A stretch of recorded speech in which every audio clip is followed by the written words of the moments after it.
The Matrix as a Classical System, Encountering a Quantum Anomaly. Flint West reporting. Look, people watch The Matrix and they walk away with the kindergarten version. Red pill, blue pill, kung fu, bullet time, leather trench coats, and the fantasy that truth is a door you open once and then you are free forever. No. What The Matrix actually is a systems lecture wearing sunglasses. It is a case study in what happens when you build a perfect control machine, and then you try to run imperfect beings inside it. And the longer you stare at it, the more you realize the machines did not fail because they were dumb. They failed because they were too deterministic. They failed because they tried to turn a living species into a closed-form equation. And humanity is not an equation. Humanity is an anomaly generator. Section 2. The Matrix is a classical system. Let us define this cleanly. The Matrix is a classical system. Deterministic, rule-bound, predictable, measurable. It wants stability, containment, optimization, equilibrium. It assumes the world is computable. It assumes that if you have enough data, enough rules, enough enforcement, you can reduce reality to a spreadsheet. That is what classical systems always believe. Central banks think it. Governments think it. Corporations think it. Technocrats think it. If we just model it better, if we just regulate it tighter, if we just surveil it more, if we just enforce it harder, that is the Matrix mindset. But here is the problem. A classical system cannot survive contact with a variable it cannot describe. So it tries to do what every control system does. It tries to eliminate the variable. Section 3. Humans are the quantum anomaly. Humans introduce what the Matrix cannot fully compute. Optionalities, not just choices between A and B. I am talking about the third door, the option nobody priced, the behavior nobody predicted, the refusal that makes no economic sense. Humans do things for love, for faith, for symbolism, for spite, for meaning, for sacrifice. Those are not clean inputs. Those are quantum behaviors in the sense that they expand the state space, explode the possibility tree, and produce outcomes you cannot fully enumerate in advance. And yes, the machines can detect Neo's signature. They can track him. They can react. But they cannot fully contain him. Because Neo does not just move within the options. Neo creates options. He changes what the game even is. That is why Morpheus says the agents are limited by the rules. Neo is not. Because Neo is not operating like a piece inside the board. Neo is operating like a player who can add squares to the board. That is the anomaly. Section 4. The Matrix is supposed to leak. Now, here is where most people miss the architecture. If you build a deterministic simulation for non-deterministic beings, the stable design is not perfect containment. The stable design is a controlled leak, a pressure valve, a quarantine zone for the variable you cannot model. That is what Zion is. Zion is not the rebel base. Zion is the release mechanism. It is the place where the system ejects the X factor so the deterministic core can keep running without contamination. Live and let live. Mutual survival. A stable arrangement would be to keep the simulation stable, let the anomalies exit, do not overreach, do not try to recontain the uncontrollable. But the machines do not do that. They obsess. They over-optimize. They try to close the leak. And that is when the system destabilizes. Because when you try to eliminate the pressure valve, you do not create stability. You create explosion. That is not movie logic. That is boiler room physics. Section 5. The Oracle is sanctioned uncertainty. Now let us talk about the Oracle. People call her a rebel, a traitor, a human sympathizer. Wrong. The Oracle is a non-player character, yes, but not a decorative one. She is a system module. Her job is not to help humans win. Her job is to manage the anomaly. She is probabilistic governance. She does not predict the future like a magic crystal ball. She shapes outcomes by routing people through beliefs. She tells you what you need to hear to become the version of you that will walk the path the system requires. She does not control the world through force. She controls it through nudges, through framing, through making you think you chose. That is why she says, we are all here to do what we are all here to do. Because she understands role, she understands function, she is part of stability management, which is exactly why the Merovingian hates her. Section 6. The Merovingian is the market layer. If the Oracle is governance, the Merovingian is the marketplace. He is trade, he is exchange, he is leverage. He is the recognition that in any system, Even a simulated prison, the real power comes from controlling scarce dependencies. He holds the keymaker not because he needs him. He holds the keymaker because others need him. That is how markets work. You do not get rich owning what you personally use. You get rich owning what everyone else cannot live without. And when Neo, Morpheus, and Trinity show up, they show up with belief. They show up with urgency. They show up with prophecy. And the Merovingian looks at them like, that is cute, but that is not currency. They brought ideology to a market. They brought a sermon to a negotiation table. They brought hope to a cartel, and he denies them, because access is not a right. Access is a trade. Section 7. Persephone is the myth of binding exchange. Now, Persephone. In the original myth, Persephone is pulled into the underworld, and the binding mechanism is not chains. It is a transaction. She eats the pomegranate seeds, a simple act, a consumption, a participation. And now she is bound, not by force, but by exchange.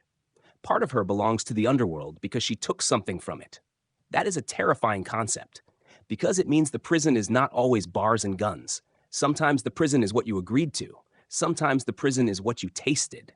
And in the Matrix, Persephone is trapped in the same way, not by violence, by history, by memory, by longing. She is a program that remembers what real feels like, and she is stuck in a world of transactions, so she makes her own transaction. She looks at Neo and says, you have something I want. Not money, not access, not weapons, a memory, an imprint, a proof of authenticity. Love and desire, not as romance, but as uncopyable human signal. A thing the system can simulate but cannot fully own. And she trades that for access. Not because she is emotional, because she is starving. And hunger is always an economy. Section 8. The keymaker is access control. Now the keymaker. He is access control. He is the authorization layer. He is the gateway mechanic. In systems terms, he is the entity that enables privileged transitions, boundary traversal, passage between protected layers. He does not create doors, he makes doors usable. And the moment you have a system with layers, the person who controls passage becomes sacred. Because power is not just what you own. Power is what you can reach. Section 9. Seraph is verification. A seraph is an angelic guardian in old theology. It is a perfect name, because seraph is the integrity check. He does not exist to dominate Neo. He exists to verify Neo, to test authenticity, to protect what is valued most, not by violence, but by validation. Seraph is proof of legitimacy. He is a zero-trust security layer. He is the guard that says, before you talk to the oracle, you prove you are real. In modern terms, he is what you would want in any system where corruption is existential. Section 10. Smith is the system's internal paperclip nightmare. Now we get to Smith. Smith is not a human problem. Smith is the machine's nightmare. Neo created him. Neo did not mean to. But when Neo merged with him in the first film, when Neo violated that agent-human boundary, he left behind residue. A new pattern. Smith became the shadow of Neo's optionality. Neo with no meaning, Neo with no brakes, freedom without objective. And then Smith does what runaway optimization always does. He replicates, he spreads, he converts everything into himself. Smith is what happens when you optimize control without context. When you remove the why and keep only the how. That is the paperclip problem. That is the fear.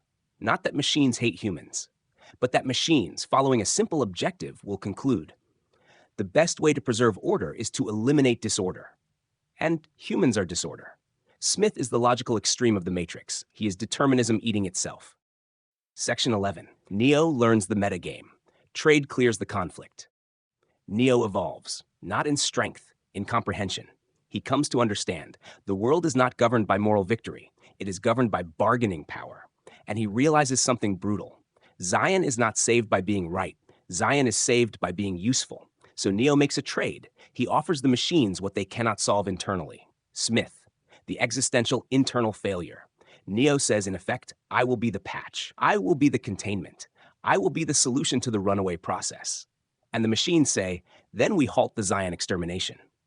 That is not a fairy tale. That is a market-clearing event. Neo becomes collateral. Neo becomes the currency. The aim is to understand the context we live in and acquire the correct currency of trade. Because Neo does not win by punching harder. He wins by recognizing what the system values. Stability, survival. risk reduction. Section 12, the real lesson. Added value is new optionality. Added value is creating new value that did not exist beforehand, creating options that did not exist beforehand. Because everything already built belongs to someone, everything already priced is already owned. So the only way forward is not to beg for a seat at the table. It is to build a new table, to synthesize, to compose new structures from old components, to process and refine, to create new branches in the causal graph. That's what NEO does. That is what innovators do. That is what revolutions do when they are real. Not fight the system. Create new options the system must acknowledge, because no system can ignore a new currency forever. Section 13. So what is the matrix really? It is not just a story about freedom. It is a story about system stability. It is a story about why total control produces failure. It is a story about why pressure valves are not weaknesses. They are necessities. It is a story about why markets exist even inside prisons. It is a story about why prediction is not power unless it is paired with meaning. And it is a story about why the most dangerous thing in any deterministic world is a being that can create new options. That is the quantum anomaly. NEO does not break the rules. He expands the possibility space so fast the system cannot keep up. And when he finally understands the true currency of trade, he does not win. He clears. He clears the final market. He buys Zion's survival with the only asset valuable enough to purchase it, a solution to the system's own internal collapse. Conclusion. So yeah, red pill, blue pill, that is the kiddie pool. The deep end is this. When you live inside a system, you do not escape by screaming at it. You escape by understanding what it values and introducing a currency it cannot refuse. Because in the end, every empire is just an optimization loop pretending it is immortal, and every collapse begins the moment it meets an anomaly it cannot price. That is the matrix. And if you are paying attention, that is also the world. Flint West signing off.